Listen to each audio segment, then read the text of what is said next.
好，接下来看到是美国的物价创了40年新高。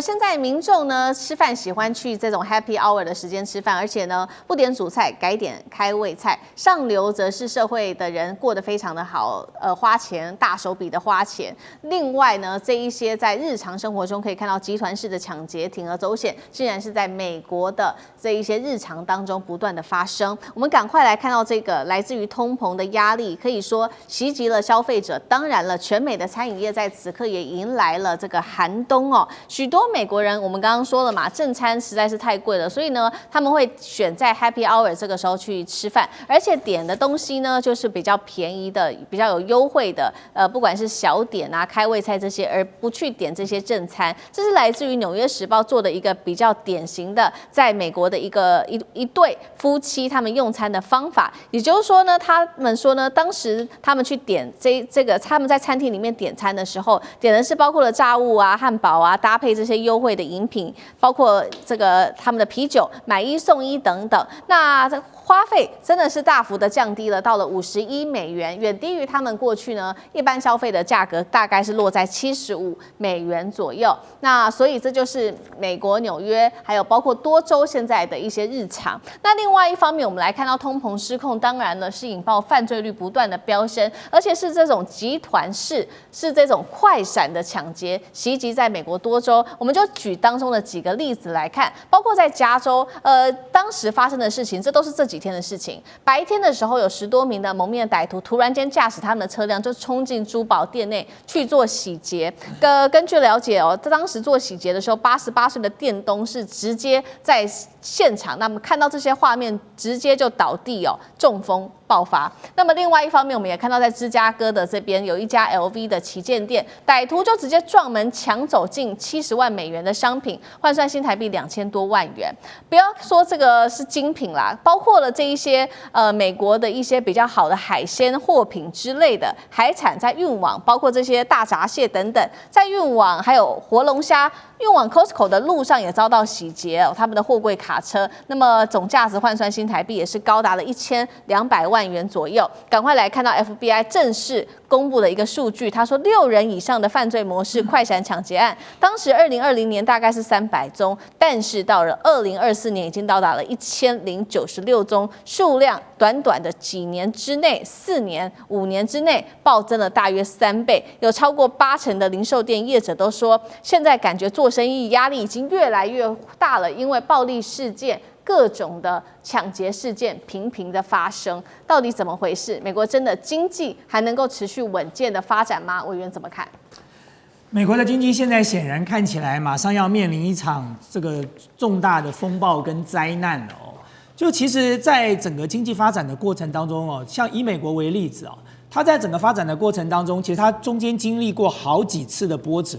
其中有很多的灾难跟危机哦，都是因为当权者，都是因为政府采取了错误的态度、错误的方法而造成的。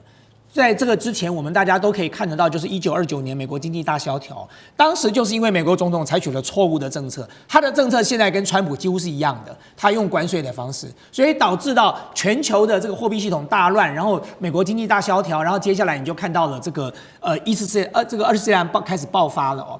那么我要回过头来讲说，这一次我们看到的美国面临的经济问题，它其实不是一个单一的问题哦。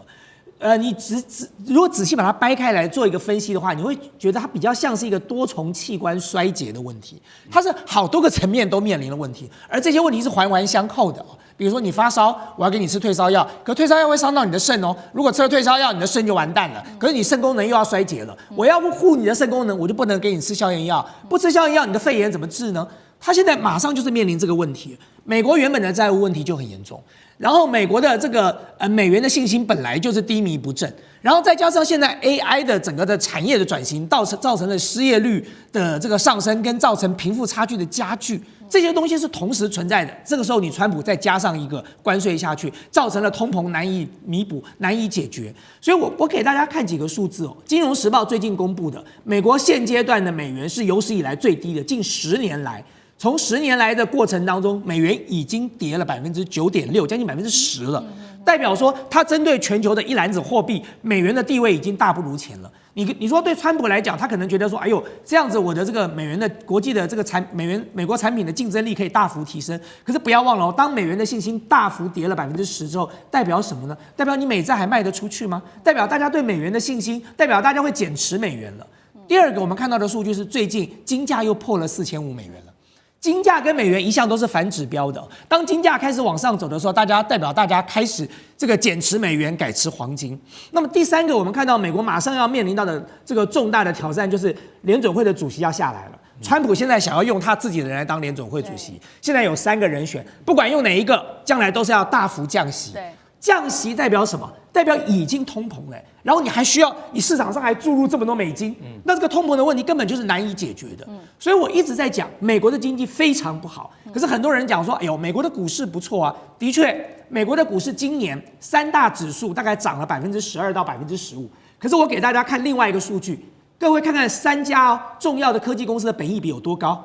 这个辉达的本益比47，AMD 115。这个 Alphabet 就是 Google 的母公司是33。什么叫本益比？就是你买了这只股票之后，你要多少年才能回本？你买一只辉达的股票要47年回本，你买了这个 AMD 的股票要115年回本，你买了 Alphabet 的股票要33年回本。这算是一个良好的经济状态吗？这反映出来的就是美国的经济马上就要变成一个大的泡沫。当这个泡沫破了，再看到通膨，再看到各式各样的问题的时候，美国的经济当然就陷入万劫不复的境界了。好，谢谢委员。那汉庭要怎么看？其实，在目前美国的这个状态，用一句话来形容，就是物价在天上飞，法律在地上爬。我们看到这些新闻，它都不是孤立的个案，把它们串联起来，你看到的是高科技犯罪、低效能执法，还有崩溃式通膨，这些系统性危机，一个国家的龙虾车需要像运钞车一样去防备。88岁的老人守不住自己的店铺，这个超级大国的治安的内裤已经被彻底扒光了。所以通膨创下了40年的新高，这不仅是单纯经济数据，更是这头大象身上的最后一根稻草。所以如果都按照上面所说的，哇，一个普通的晚餐账单就能够压垮一个家庭的预算，那同时之间呢，社会的道德底线就开始松动。所以可怕的不是穷，而是犯罪成本的归零。在加州第47号提案这种荒谬立法的庇护之下，950美元以下的窃盗被视为轻罪。那警察基本上抓了就放回去啊，检察官也不太起诉啊，这根本就是法治自杀。所以直接把抢劫变成了一种低风险高回报的创业项目嘛。所以大陆就笑，这根本就是零元购。FBI 的数据也告诉大家，6人以上集团式的快闪抢劫，4年人数翻了3倍，这根本是一种准军事化的城市游击战吧。所以，这根本是美国的治理能力赤字的大爆发。这大国的衰落不仅是因为外敌的入侵，就是因为你内部秩序的崩塌。结果美国政府在干嘛呢？就到处搞贸易战啦、关税战啦、科技战啦，然后矛头对准中国大陆，不然呢就是在外面发动军事战争。好。但是呢，对内却连一笔龙虾、一家珠宝店、一顿安稳的晚餐都保不住。这就是当下的美国。华尔街的精英在喝香槟，华盛顿的政客在搞斗争，普通老百姓只能在 Happy Hour 里面吃着干瘪的面包，祈祷下一个被撞开大门的不是自己家。好，确实，现在美国的社会就呈现一个极端的 K 型化社会。那根据统计，前10%的这一些富人，他们光是这个消费就已经占了全美的人数的大概50%以上，贡献了大概50%以上，所以富人他们消费得起，动不动出去度假就花个1000万元左右。干哥又怎么看？我们以前有讲 M 型社会，对不对哈 ？M 好像美国不是 M， 美国是 K。那 K 呢？怎么解释？其实很简单 ，K 型社会就是富人越来越往上，因为他们的财富跟他们的生活越来越好。那穷人呢就越来越往下。而不要忘了，穷人当然是占大多数，中产阶级以下当然是占大多数，对不对？好，但是我又给你一个很矛盾的数据，也就是说，美国正式突破100万富翁有多少人？你知道吗？有2400万人。那是占他们全国的国民的1/10了。为什么？美国现在大约有2亿5千多万人，就他们竟然有2400万的100万富翁，那是账面上给你看的。为什么？因为你持有股票跟基金，以及不动产，所以被归类为百万富翁。但实际上真是这样吗？你错了。为什么？因为像这样子的百万富翁应该是中产阶级以上，对不对？可是你要知道，现在每天领取代餐，也就是食物银行会发出来的餐点，你知道一天有多少份吗？你绝对猜不到。